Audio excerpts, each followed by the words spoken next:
y luego le pregunta a la gente si está lleno o no. La gente, bueno, ya viendo la arena y viendo que ya no cabe nada más ahí, le dice que sí está lleno.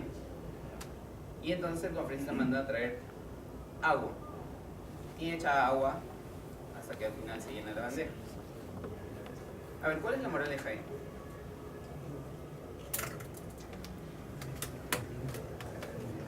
¿Perdón?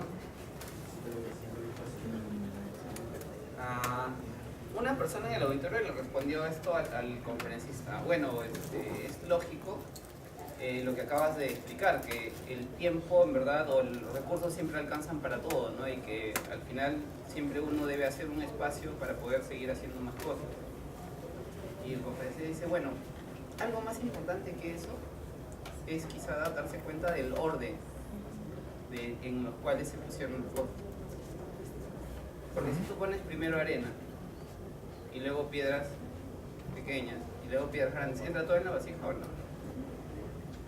Entonces, la idea ahí es que las piedras grandes son las cosas más importantes, que hay que acomodarlas primero para que pueda entrar todo, si no, no entra todo, ¿sí? Entonces, ustedes igual necesitan escoger piedras grandes en su vida, necesitan escogerlas, o sea, tienen que ser las prioridades. Hace 2 semanas estaba ayudando a una amiga que tengo a conseguir una práctica que estaba un poco desesperada porque la universidad le exige que haga prácticas. Y ya le habían llamado a una entrevista, fue, y luego pasó la entrevista y había postulado a otro lugar. Entonces, y luego me manda un mensaje diciendo, oye, me han llamado para una entrevista, pero tengo un viaje que hacer para Arequipa y no voy a poder la entrevista.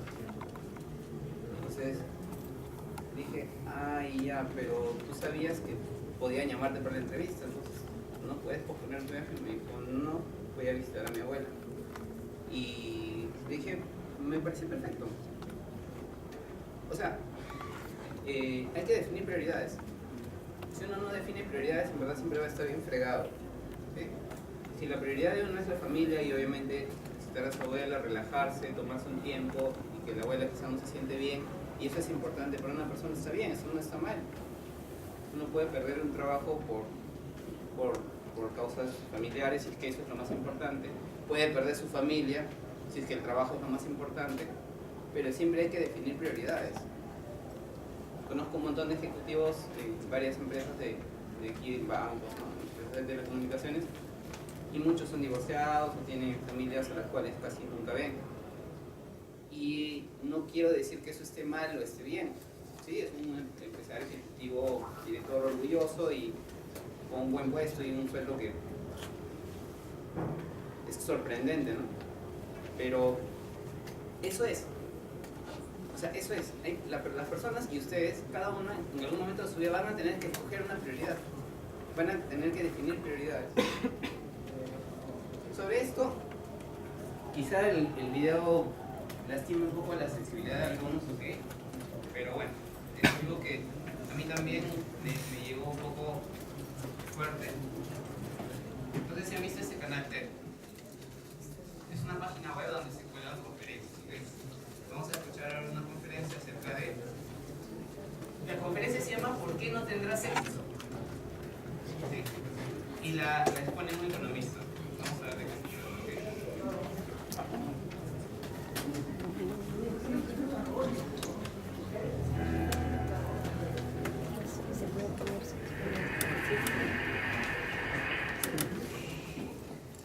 I want to discuss with you this afternoon why you fail to have a great career. I'm an economist. I do dismal. End of the day is ready for dismal remarks.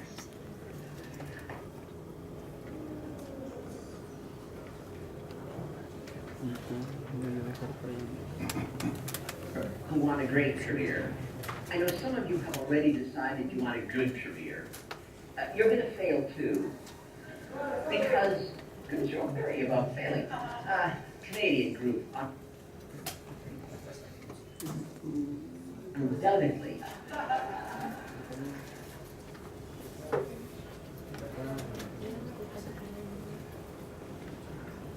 ¿Es en línea el video? ¿Es en línea? Línea. Those trying to have good careers are going to fail because really good jobs are now disappearing. There are great jobs and great careers.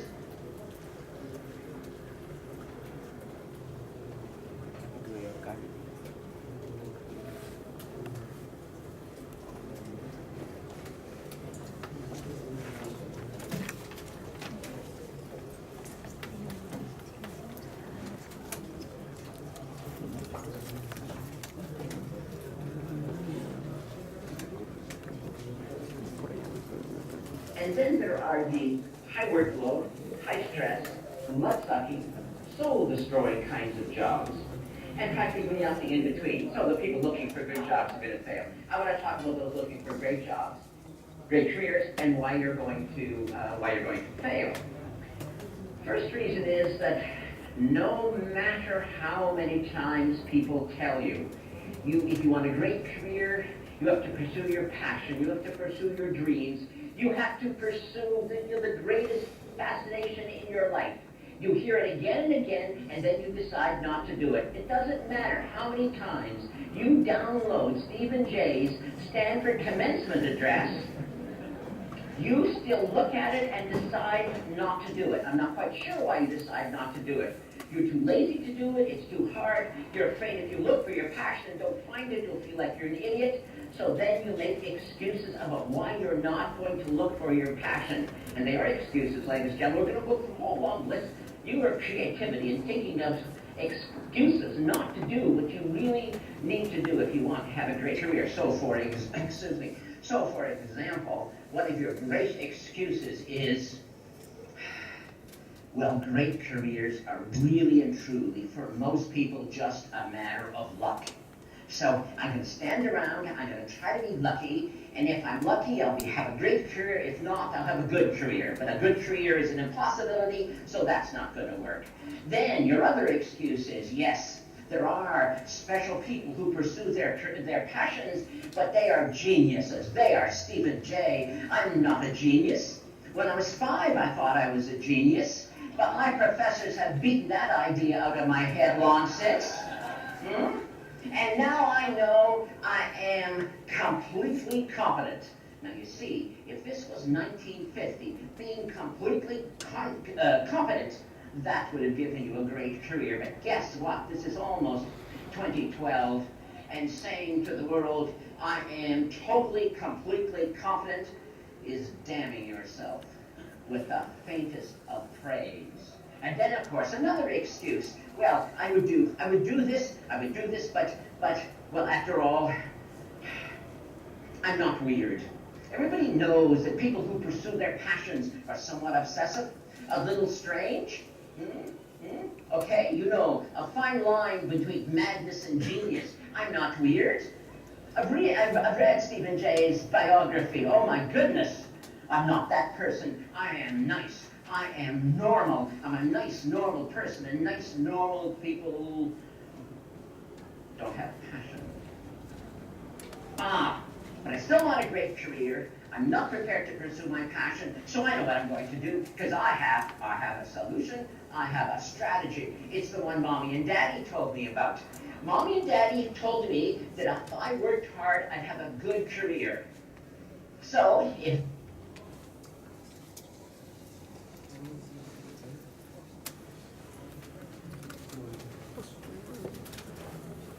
you work hard and have a good career, if you work really, really, really hard, you'll have a great career. Doesn't that, like, mathematically make sense? Not. But you've managed to talk yourself in. It's a little secret. You want to work? You want to work really, really, really hard? You know what? You'll succeed. The world will give you the opportunity to work really, really.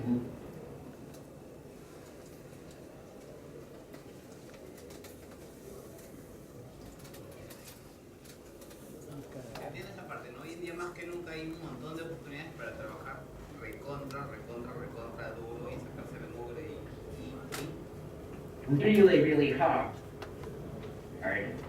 But are you so sure that that's going to give you a great career when all the evidence is to the contrary. So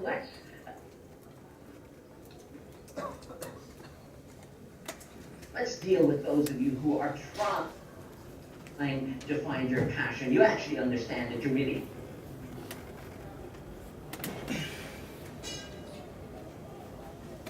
had better do it. Never mind the excuses. You're trying to find your passion, and you're so happy. You found something you're interested in. I have an interest. I have an interest. You tell me. You say, I have an interest. I say, that's wonderful.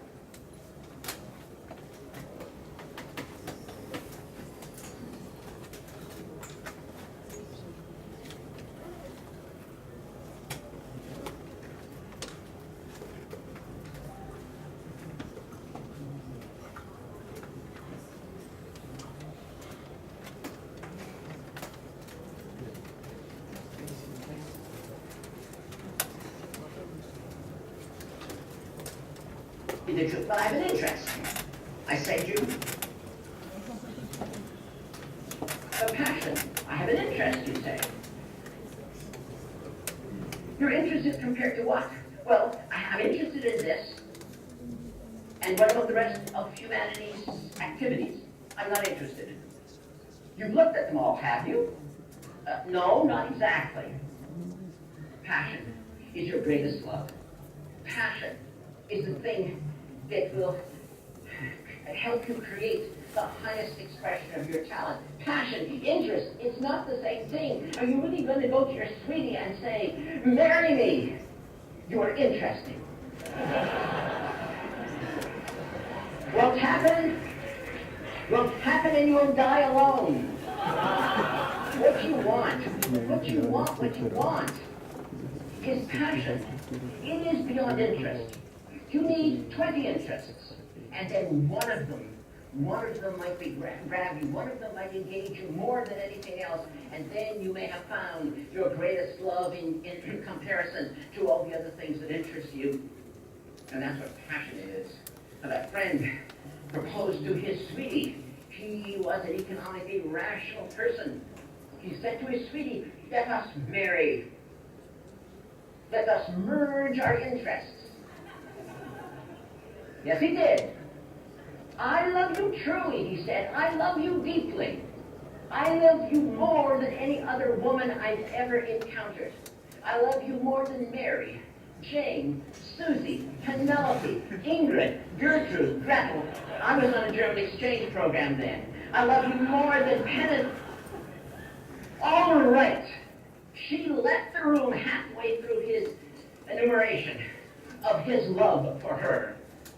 After he got over his surprise at being, turned down, he concluded he had a narrow escape from marrying an irrational person. Although he did make a note to himself that the next time he proposed, it was perhaps not necessary to enumerate all the women he had auditioned for the part. But the point stands. You must look for alternatives so that you find your destiny. Or are you afraid of the word destiny? Does the word destiny scare you? That's what we're talking about. And if you don't find the highest expression of your talent, if you settle for interesting, what the hell ever that means, do you know what will happen at the end of your long life? Your friends and family will gather in the cemetery, and there, beside your grave site, will be a tombstone, and inscribed on that tombstone it will say, "Here lies a distinguished engineer who invented Velcro." But what that tombstone should have said, in an alternative lifetime, what it should have said if it was your highest expression of talent, was, "Here lies the last Nobel laureate in physics."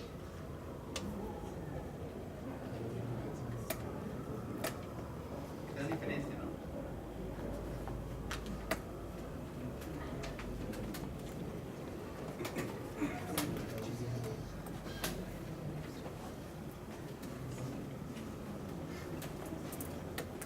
And demonstrated the practicality of work drive.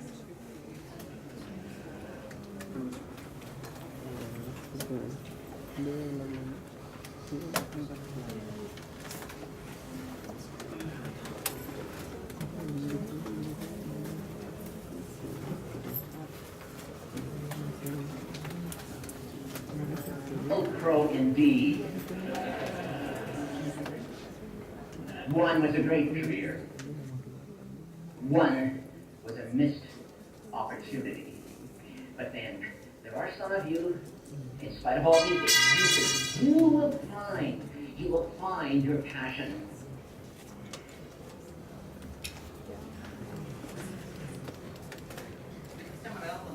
Failed. You've been failed. Because you're not going to do it. Because you have invented a new excuse. Any excuse to fail to take action. And this excuse I've heard so many times. Yes, I would pursue a great career. But a value. Human relationships, more than accomplishment. I want to be a great friend. I want to be a great spouse. I want to be a great parent. And I will not sacrifice them on the altar of great accomplishment.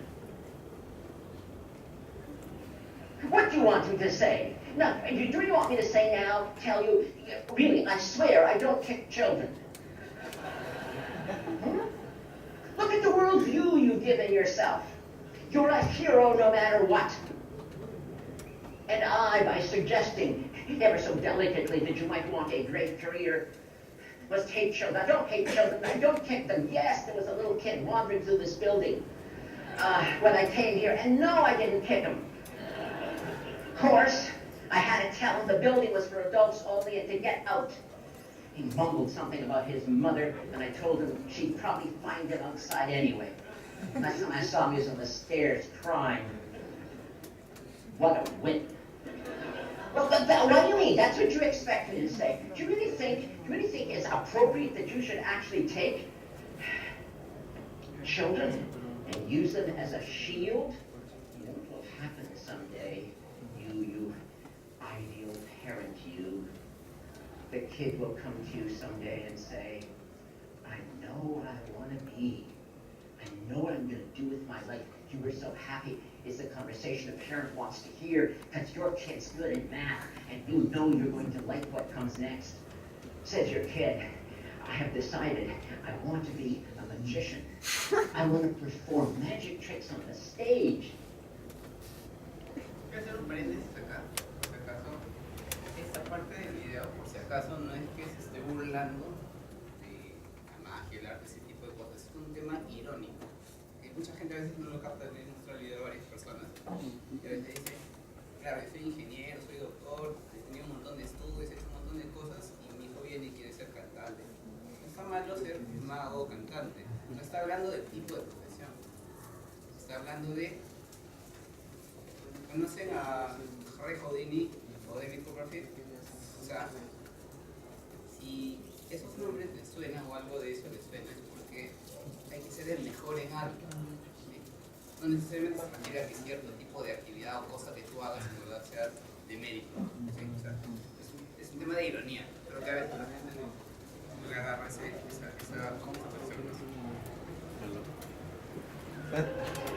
And what do you say? You say, that's risky, kid. Might fail, kid. Don't make a lot of money at that, kid. You know, I don't know, kid. You should think about that again, kid. You're so good at math, why don't you? And that kid interrupts you and says, but it is my dream. It is my dream to do this. And what are you going to say? You know what you're going to say? Look, kid, I had a dream once too, but. So how are you going to finish the sentence with your but? But. I had a dream too once, kid, but I was afraid to pursue it. Or are you going to tell them this? I had a dream once, kid, but then you were born.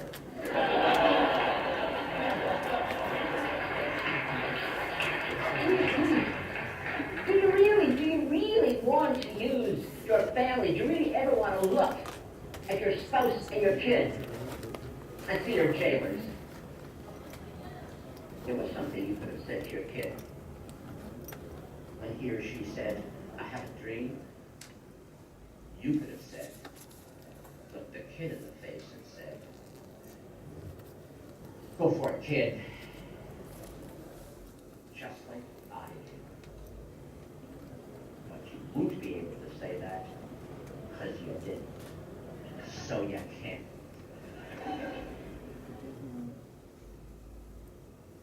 And so the sins of the parents are visited on the poor children. Why?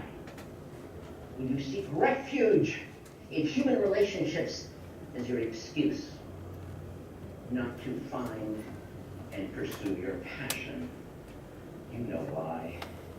In your heart of hearts, you know why, and I'm being deadly serious. You know why you would get all warm and fuzzy and wrap yourself up in human relationships. It is because you are. You know what you are.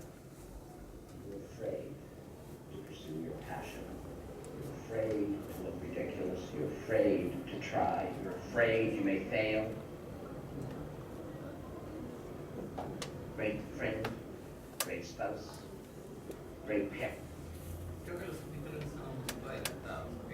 Un segundo nada más que termine el video y les explico de qué fue la última parte. Great career. Is that not a package? Is that not who you are?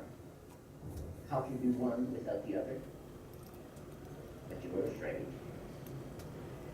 And that's why you're not going to have a great career.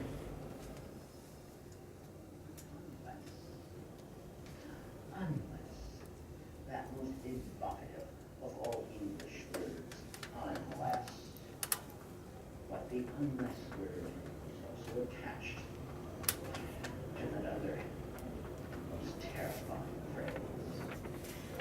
If only I had, if only I had, if you ever have that thought ricocheting in your brain, it will hurt. So, folks, are there many reasons why you're going to fail to have a great career? Unless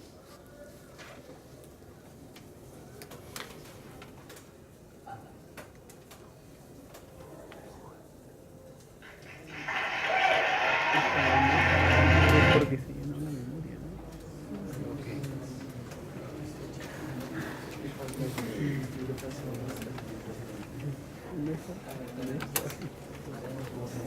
Sí, sí, prende la luz. ¿Cómo prende la luz de grabar? Una vez estaba en un desfile en mi colegio de Tarma, que es un pueblo donde yo nací, y cuando íbamos a pasar por el estrado, unos minutos antes de pasar por el estrado, el profesor de marcha, ¿no? Que nos entrenaba ahí para poder ganar el premio, antes de pasar nos dijo, quiero decirles algo y quiero que ustedes ahorita hagan su mejor esfuerzo, y se los estoy diciendo ahora porque todavía no estamos pasando por el estrado, todavía no lo hemos hecho mal, estamos a tiempo. Entonces vayan allá y hagan su mejor esfuerzo, porque luego, cuando nos encontremos después de haber pasado el estrado, ya no va a haber otra oportunidad para ganar el premio de este año. Es más o menos la última parte que decía el señor, ¿no? O sea, muchas veces cuando tengas 40, 50 años, vas a estar ya en bajada, y en ese momento cuando tu hijo venga y te diga quiero hacer X cosa, no vas a poder decirle, oye, ¿verdad? Sí, lucha, trabaja, guerrea por eso y haz lo que yo hice, porque si no lo hiciste, no le vas a poder pedir que... Porque a veces, no, o la gente a veces, volvemos a los cerebros, ¿no? Uno satisface sus necesidades, hace cosas, comete errores, digamos, posiblemente, y luego llega el momento en el cual muy tarde se arrepiente. Y bueno, si uno tiene hijo joven, a veces escucho a mucha gente diciendo eso, ¿no? Yo quiero que mi hijo sea lo que yo no fui. Y quizás a veces muchos de ustedes, sus padres les dirán eso, ¿no? Sus padres se sacrifican, se sacan la mugre de muchos de ustedes, quizás ustedes algunos de los padres que se esfuerzan por nosotros te dicen eso, yo quiero que tú seas lo que yo no fui. Pero ustedes ya están en un siguiente nivel, ¿no? Ustedes no pueden decirle a sus hijos, yo quiero que tú fuiste lo que yo no fui. Porque ustedes están aquí, son jóvenes, están formando, todavía no pasan por el estrado. Tienen la misión de hacer ahora. Porque después ya cuando tengan hijos, cuando sean mucho más adelante, no van a poner a tener la autoridad moral para decirle, oye, mira, en verdad esfuerza, sácate el mugre. Yo, por ejemplo, a ver, muchas veces a mi papá, yo en verdad celebro que haya sido una buena persona y que nos haya dado lo que necesitemos.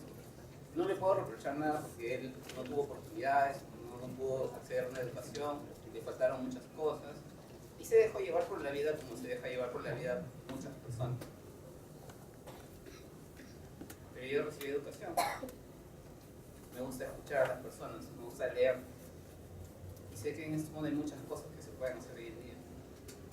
Y en verdad sería una muy mala persona si me olvidara de todos y simplemente me dedicara a satisfacer mis necesidades, nada más. Quizás por eso estamos aquí en esta tarde. Quiero compartir con ustedes esto porque, digamos, yo ya estoy por más de los 30 años. ¿Okay? Tengo algo de 10 años de experiencia trabajando ya. He pasado por varias empresas y ahora soy profesor y no me avergüenza decirlo. Y muchos pueden pensar, bueno, ya ¿qué vago? No quieres hacer nada.